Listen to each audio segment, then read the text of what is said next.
Madam Speaker, I have a few questions for my colleagues. What if our foreign policy of the past century is deeply flawed and has not served our national security interests? What if we wake up one day and realize that the terrorist threat is a predictable consequence of our meddling in the affairs of others and has nothing to do with us being free and prosperous? What if propping up repressive regimes in the Middle East endangers both the United States and Israel? What if occupying countries like Iraq and Afghanistan and bombing Pakistan is directly related to the hatred directed toward us? What if someday it dawns on us that losing over 5,000 American military personnel in the Middle East since 9/11 is not a fair trade-off for the loss of nearly 3,000 American citizens, no matter how many Iraqi, Pakistani, and Afghan people are killed or displaced? What if we finally decide that torture, even if called enhanced interrogation technique, is self-destructive and produces no useful information, and that contracting it out to a third world nation is just as evil? What if it is finally realized that war and military spending is always destructive to the economy? What if all wartime spending is paid for through the deceitful and evil process of inflating and borrowing? What if we finally see that wartime conditions always undermine personal liberty? What if conservatives who preach small government wake up and realize that our interventionist foreign policy provides the greatest incentive to expand the government? What if conservatives understood once again that their only logical position is to reject military intervention and managing an empire throughout the world? What if the American people woke up and understood that the official reasons for going to war are almost always based on lies and promoted by war propaganda in order to serve special interests? What if we as a nation came to realize that the quest for empire eventually destroys all great nations? What if Obama has no intention of leaving Iraq? What if a military draft is being planned for the wars that will spread if our foreign policy is not changed? What if the American people learn the truth, that our foreign policy has nothing to do with national security, that it never changes from one administration to the next? What if war and preparation for war is a racket serving the special interests? What if President Obama is completely wrong about Afghanistan and turns out worse than Iraq and Vietnam put together? What if Christianity actually teaches peace and not preventive wars of aggression? What if diplomacy is found to be superior to bombs and bribes in protecting America? What happens if my concerns are completely unfounded? Nothing. But what happens if my concerns are justified and ignored? Nothing good. And I yield back the balance of my time.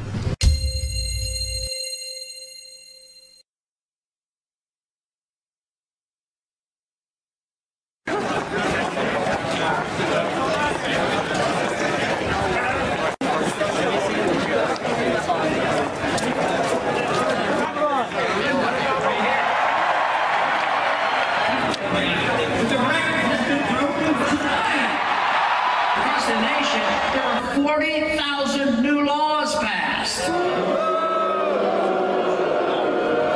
I'd like to be the first president to repeal 40,000 laws.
The football stadium seats about 80,000 people. Only problem, Romney had about 1,000 people in the crowd, making the event look like a total flop. I guess we had a hard time finding a large enough place to meet, and this certainly is. Romney's campaign couldn't even fill all the chairs in the audience. Ron Paul appeared before an enthusiastic crowd, and many in the crowd were young. That he is the only one who can win against Barack Obama. He's the only one with appeal to the moderates and independents. He's the only one widely supported by our troops. And he's the only one with the army of young supporters needed to win. The thought that the Iranians could pose an imminent attack on the United States is preposterous. There's no way. This is just this is just war propaganda. Continued war propaganda, preparing this nation to go to war and spread this war not only in Iraq but into Iran unconstitutionally. It is a road to disaster for us as a nation. It's a road to our financial disaster if we don't read the Constitution once in a while. Around the horn, Congressman. A new CNN poll out today shows the Texas congressman in a statistical tie with President Obama if they were to face off in the general election today. Now, this is pretty amazing. It comes after Paul finished a strong second in New Hampshire last week. Ron Paul, not going anywhere. Ideologically pure and tough as nails.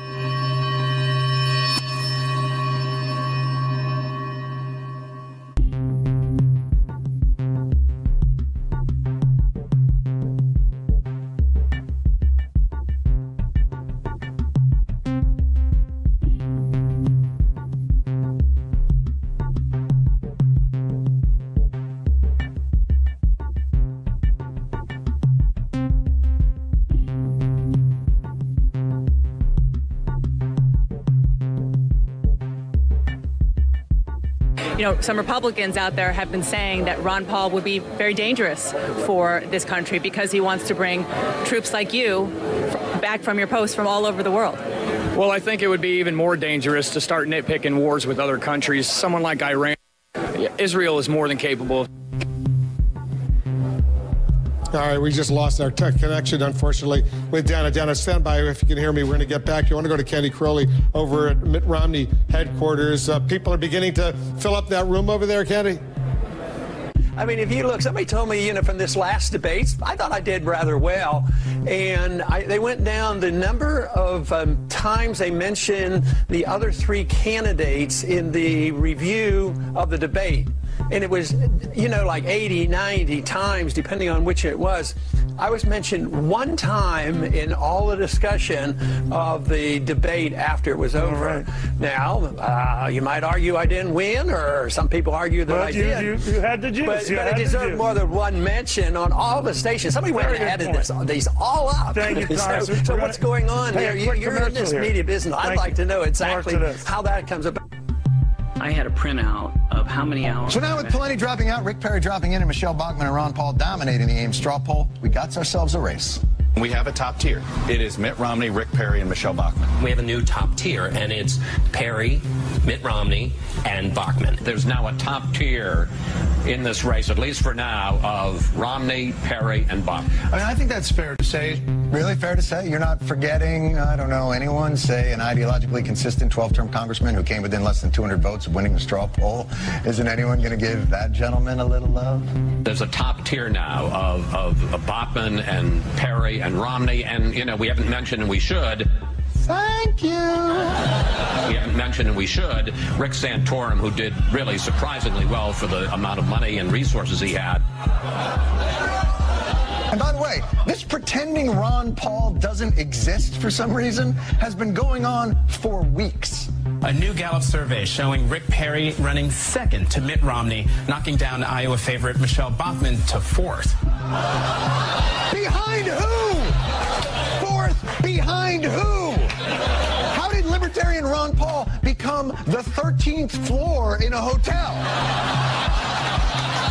Why? What's wrong with... He is Tea Party patient zero. All that small government grassroots business, he planted that grass. These other folks, they're just moral majorities in a tri-cornered hat. Ron Paul's the real deal, and Fox News should love this guy. And even when the media does remember remember Ron Paul. It's only to reassure themselves how there's no need to remember Ron Paul. Right now, live, right next to the bus behind us, Ron Paul is speaking. And 7 of the candidates are here today. We have live pictures of Ron Paul, but you know what? We're talking about Sarah Palin. We're talking about Rick Perry, the two people not in the race yet, Drew. And guess what, Paul? If you get video of Sarah Palin or get a soundbite from her, bring that back to us. You can hold the Ron Paul stuff.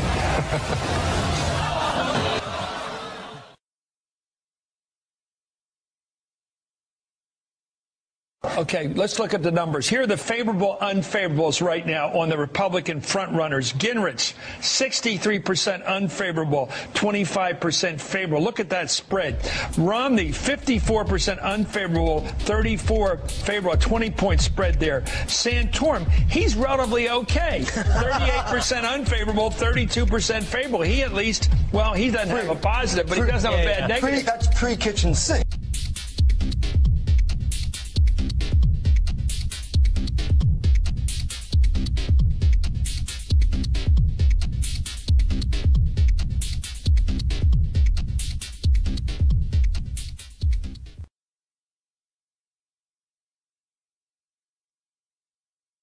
Move on. Let's take another question. Congressman, I'll bring in on this one. Let's take a question now from social media.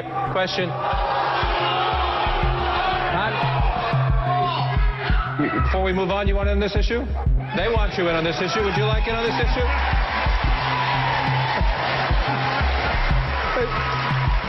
John, once again, it's a medical subject, and I'm a doctor, you know.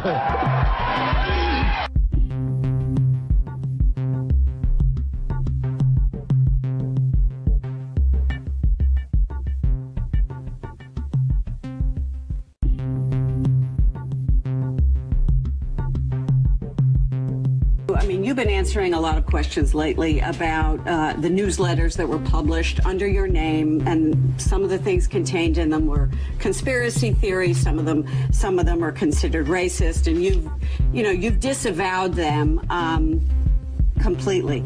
But they were called the Ron Paul Report.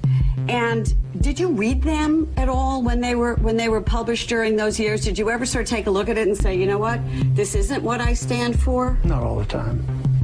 But you did read them? Not all the time. Well, on occasion, yes. And did you ever object when you read them? Well, you know, we talked about this twice yesterday at CNN. Why don't you go back and look at what I said yesterday on CNN and what I've said for 20-some years. Is 22 years ago. I didn't write them. I disavow them. That's it. I never read that stuff. I've never read it. I was probably aware of it 10 years after it was written. And it's been going on 20 years that people have pestered me about this, and CNN does it every single time. So well, when are you going to wear yourself out? When you say it's no, but when are you going to do that? Is it legitimate? I mean, is it a legitimate question to ask that something went out and when you get your name? And when you get the answer, it's legitimate that you sort of take the answers I get. You know what? The answer is, I didn't write them. I didn't read them at the time, and I disavow them. That is the answer. Well, it's just a question. I mean, it's legitimate. It's legitimate. These things are pretty incendiary. You know, because of people like you. No. Come on. Some of the stuff was very incendiary, and saying that in 1993 the Israelis were responsible for the bombing of the World Trade Center, that kind of stuff. So. Goodbye. All right. Thank you, Congressman. I appreciate your answer. Appreciate your answering the questions, and you understand it's our job to answer. Thank you.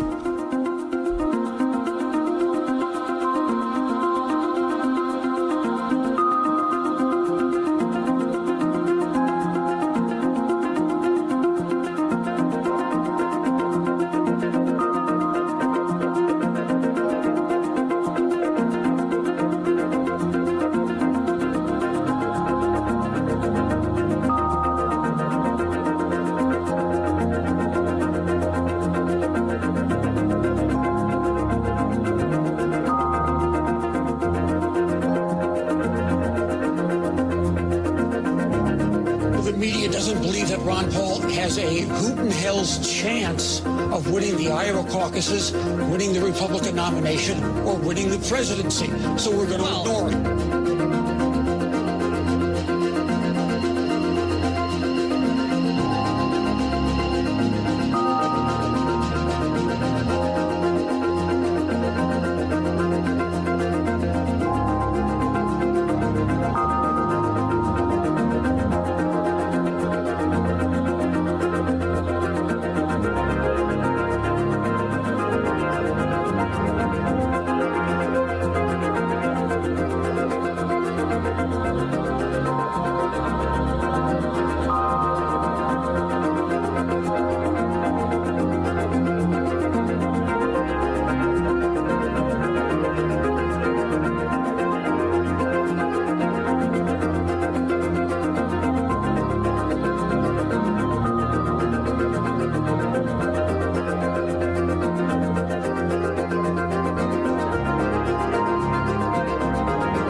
was in second.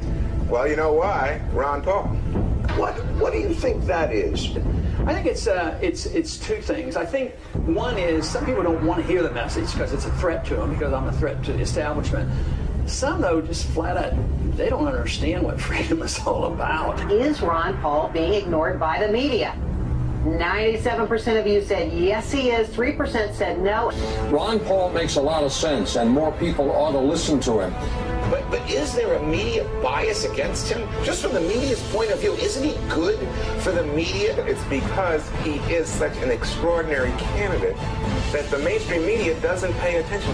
There is one candidate who has been largely ignored by the mainstream media. Shame on us. He deserves more attention from us than he's getting. Congressman, your libertarian views are certainly somewhat unconventional, but they have picked up growing support in this race. I'm fascinated with your word unconventional. Isn't it strange that we can apply that term to freedom and liberty and the Constitution, limited government is a balanced budget?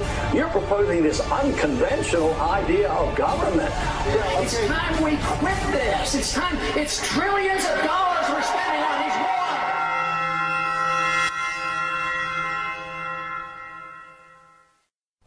Another question. Mr. Paul, why is the media ignoring you to the extent to not mention you at number 2 in the poll? They mentioned number 1 and 3. Why? Good question. I don't know if I have the answer, because we have to ask those who do those kind of things. I believe personally that I am gaining recognition in the campaign, and it's a threat to a lot of people. It's a threat to the military-industrial complex. It's a threat to the bankers, the big corporations who get all the benefit. It's a threat to the people who preach that we have to be in the world and be in all these countries. So I think it's big banks, big money, big corporations, and the people who want to be the warmongers. If our views, you know, keep growing in popularity as they are, it's a real threat to the establishment. So the establishment is well protected in many of those individuals that control the 5 major networks. Well, it seems the mass media has officially given up on one Republican presidential candidate, Ron Paul, who has consistently attracted a very passionate and dedicated following, reportedly has had only one embedded reporter throughout the entire campaign. And now he apparently has none, because MSNBC pulled the sole embed off the bus. And this proves that for mainstream reporters, Ron Paul just isn't worth their time. Now, when you see video of Paul, he usually is swarmed with a very energized fan base, yet he hasn't won a single caucus yet. And this has the candidate raising suspicion. Because sometimes we get thousands of people like this, and we'll take them to the polling booth, and we won't win the caucus. So, you know, a lot of our supporters are very suspicious about it. But the straw votes have been very confusing. I mean, you've probably read in the paper about what happened up in Maine. I mean, there's just a lot of confusion. They said, well, let's have a recount. They said, well, we can't have a recount. They just write these numbers down on pieces of paper, and we throw them away afterwards. So it's that kind of stuff that makes you suspicious.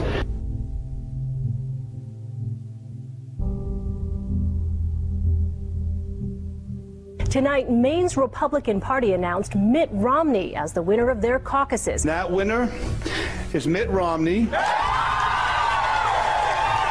What the headlines haven't told you is that what happened in Maine is the messiest caucus Republicans have had so far. Certain residents in 3 of Maine's counties are being treated right now as if they do not exist. The numbers that the state GOP in Maine are reporting are, according to caucus chairman, incorrect. Kennebec County did vote as they were supposed to last week, but their vote total, as you see here, shows up as a 0 in the Republican Party's official results. Washington County postponed their caucuses on Saturday because of a snowstorm they expected to hit the area. There's a lot more than what you said. The man who canceled it was a Mitt Romney supporter, and the snowstorm he predicted didn't happen. Then there's Waldo County.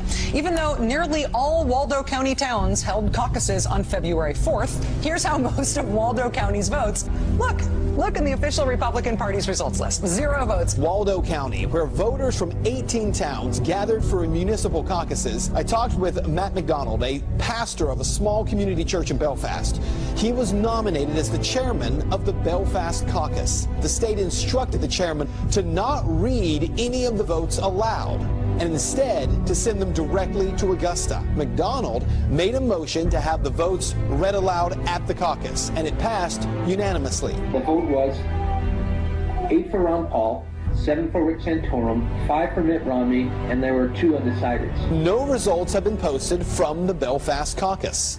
The lady on the line said that she had received our tallies, our votes, but hadn't recorded them online yet, and she said Romney with 9, Rick Santorum with 5, Ron Paul with 2. Well, of course, those were not the right numbers, and I told her. And she said, well, those are the numbers we have. You see, dozens of towns on the GOP site are listed as if no one voted, including in Waterville, Maine, home to 15,000 people. We contacted the Maine Republican Party today to find out what the heck happened to all of Waldo County's votes. So far, we have not heard back. The margin of victory for Mitt Romney in Maine was 194 votes. That's called a hair. On every occasion, the votes that were lost were Ron Paul votes. In one case, the votes were actually transferred from paper to electronics, and the lady doing the transfer was a Mitt Romney person. Remember what the establishment said about Reagan? He's radical and out of touch and dangerous. It's the same thing the establishment now says about Ron Paul. What's so dangerous about him? He wants a return to the Constitution. And though the Constitution is our founding document and embodies our first principles of limited government, sound money, and personal freedom, we've drifted so far from it that a return to those principles would indeed mean substantive change to the government. The only danger Ron Paul represents is to the establishment that fears its own loss of power.